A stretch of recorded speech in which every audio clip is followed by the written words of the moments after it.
අද කතා කරන්නේ හෙනරාජා තෙල් සෑදුණු ආකාරය ගැනයි.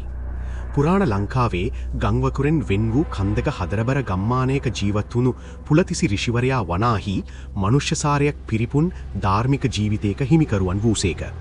ඔහුගේ නම ගම්මානයේ සියලු දෙනා අතර ගෞරවනීය වෙන්නේ ඔහු හැම විටම උගතකම්, දහම් දැනුම, යෝග බලය හා ඖෂධ ශාස්ත්‍රයේහි ගාಢ දක්ෂයෙක් වූ නිසාය. සොඳුරු 50 වෙනි උසපතුරන බෙරුව ආලියන් වැළලෙන හීගුරුවන් රහස් ගන්වන පූජා පුත නැසූ පදදොරින් වටවුණු ඔහුගේ හුදකලා ආරණ්‍ය කුටි සිරින් සුවඳ පාරාවයෙන් සමන්විත වූයේ ඔහු සෑම දිනම ඖෂධ පාන හා තෙල් සකසමින් ගත කරන නිසාය. මෙම කතාවින් ප්‍රසිද්ධියට පත් වූයේ මහා හෙනරාජා තෙල් සකසන රහසය.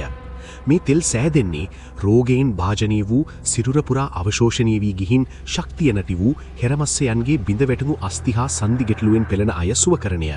එය පිටතින් ගැලහිය හැකි වුවත් සකස් කිරීමේ ක්‍රියාවලිය පුලතිසි ඍෂිවරයාගේ කලාත්මක පූජාකාර ක්‍රියාවලියකින් පිරී තිබුණි.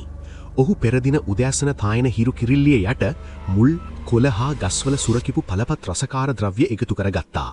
උඩරට කැට්ටියන්ටද නොදැන්නා වූ මෙම කගවේන අගකින් බලගන්වන අතර සිරුරය පුරා උණ, නැවුම් සීතල හා ඇලර්ජි ක්‍රියා මන්දගාමී කර දීමට ප්‍රසිද්ධය. ඔහු පළමුව මේ ද්‍රව්‍ය සෝදා කල්දේරමක දමා හෙමින් පුරාණ මන්ත්‍රෝච්චාරණය කරමින් ඒට කිසිදු මිශ්‍රණයක් නොමැතිව නිරුවත්ව දවගත්තා.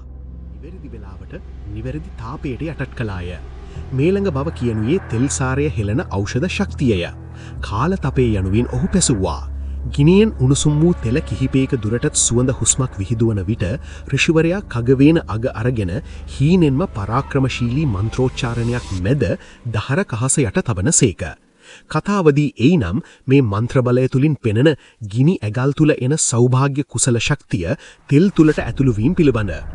පසුව තෙල් සිසිල් කර ලොවට දෙන සුවඳ හුස්මක් මෙන් අතට ගත්තහම ඒ තෙල් ඉහළට මෘදු සුණු සුවඳක් විහිදවි. එය මහා හෙනරාජා තෙලය. සන්ධියට, අස්තිවලට, සිරුරේ තදබෙදි රෝගී මර්ධනයට හා සිරුරේ ප්‍රබල උණුසුම නතර කිරීමට කල්පවත්නා ශක්තියක් ඇති අමීල ඖෂධය.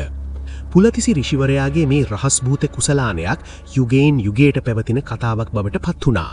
අදටත් ගම්වැසියෝ විශ්වාස කරන්නේ ඔහු සකස් කළ මහා හෙනරාජා තෙල බෙහෙවින් සිරිසැප, සුවසන හා සම්පූර්ණ ශාරීරික සුවය අරගෙන ආශිර්වාදයක් ලෙස ලබා දෙයි කියලයි.